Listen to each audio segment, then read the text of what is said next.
Today I have the pleasure of sitting down with Dr. Clarence Heitzma from Achieve Health and Wellness. And thank you for being on this episode of Encourage and sharing your story with us today. Oh, you're welcome, Levi. It's interesting to be here with you. Thank you, thank you. Well, I wanted to open things up by saying, what inspired you to become entrepreneurial? Well, I don't know how I became entrepreneurial, but maybe the better question would be, what inspired me to become a chiropractor? I was in a car accident Oh, and had terrible headaches following the accident. okay. And nothing was working as far as getting me some relief. Well, I had some relief. You know, I would take the medications, Yeah. but as soon as the medications wore off, my headache came back roaring. Oh, And it was life-altering because I was a geology, archaeology student at University of Calgary. okay. And studies were very difficult. Fortunately for me, this happened just before the school term was going to start again in September. But I couldn't see how I was going to handle class because usual everyday activities were a real drag. I was Wow. just in a cloud of pain and fog. It was hard to experience. If you've ever had terrible headaches, then you know what I mean. Yes, yeah. And about 3 weeks, lucky for me is about 4 weeks into this, I met a chiropractor at a neighbor's barbecue. And Oh. just through the course of discussion like you and I are having now, he asked me how things are going and I told him.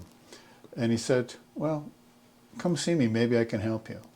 So at that time I didn't really know what a chiropractor did or was. So I knew what I was doing wasn't working that great. So I went to see him.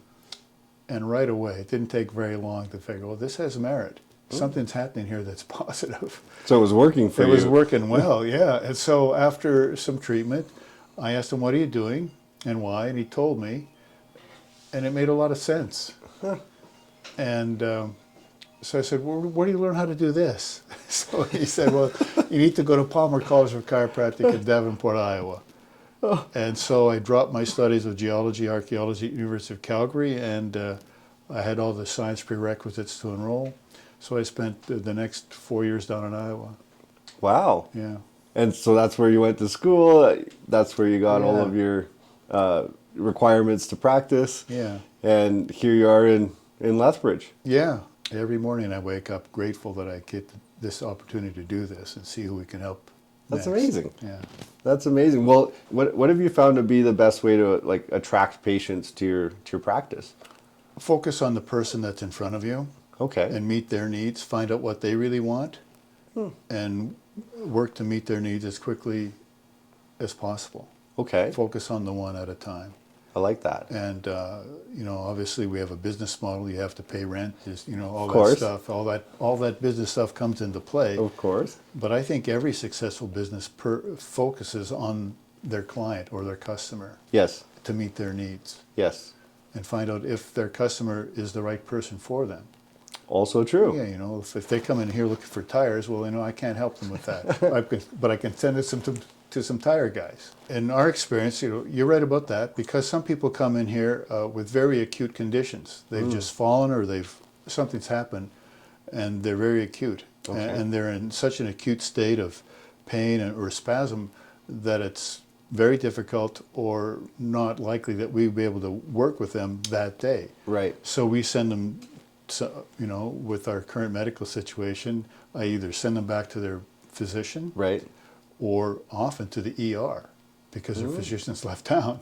Right. You know how it is in Yeah, Alberta now. it's a So- challenging time right now. And so we get some help, get this calmed down, and then when that's calmed down, then we can come back in, then we can work with it. There we go. So I use an analogy. It's if your house is on fire, you don't call the plumber or the carpenter.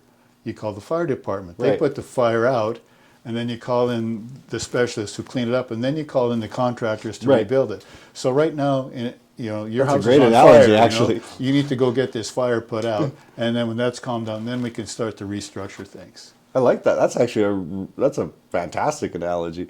What would you say is your number one go-to tip or piece of advice that you would give someone that's starting or even has an existing business? Well, first of all, I think you have to have passion for what you're doing. You have to have a purpose for what you're doing. And then you have to have a comfortable business model that you feel comfortable with Right. to pursue that passion. And then you just have to treat people with love and respect, and find out what they want, Yeah. and what they deep down really want, Yes. and then find a way to meet their needs. Ah, I like You know, that. So whatever business you're in, roofing or advertising yeah. or the healthcare field, you have to have a passion and a love and a deep desire, a purpose to want to do that and share your skill, Yes. and then help people as quickly as possible. I see business people that are extremely good at what they do, whether that's being a mechanic, whether that's being a roofer, or whatever the case might be. But they might not be, strong in the administrative side of their business or bookkeeping or, a plethora of items. And so I always say, do what you're good at, be passionate about what you're passionate about, and then hire for your weaknesses so that the business starts to complement itself and you're building a team.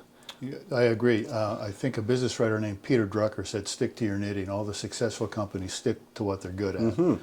And another chiropractor, Dr. John DeMartini, says, "Only do what you want to do, and only do what you're good at, and hire the rest out." Yeah, yeah. And that's how you grow.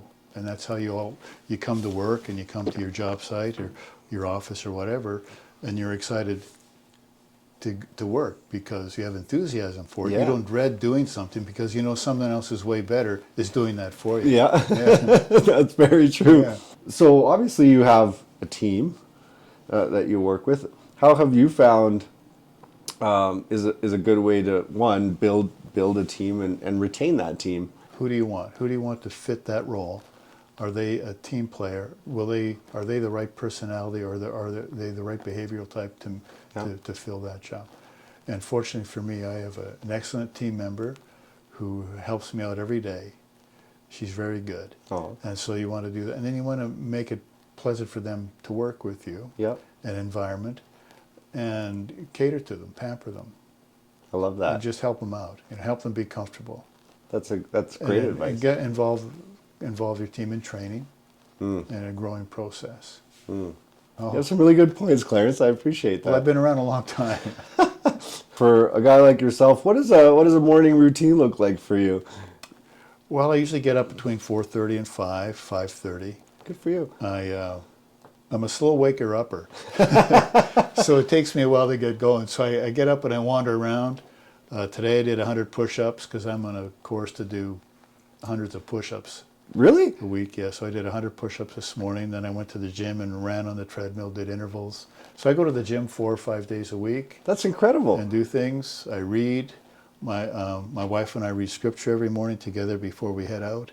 Incredible. And just sort of get my body together and my mind and my heart together. Wow, that's really powerful, actually. So yeah, that's what we do in the morning.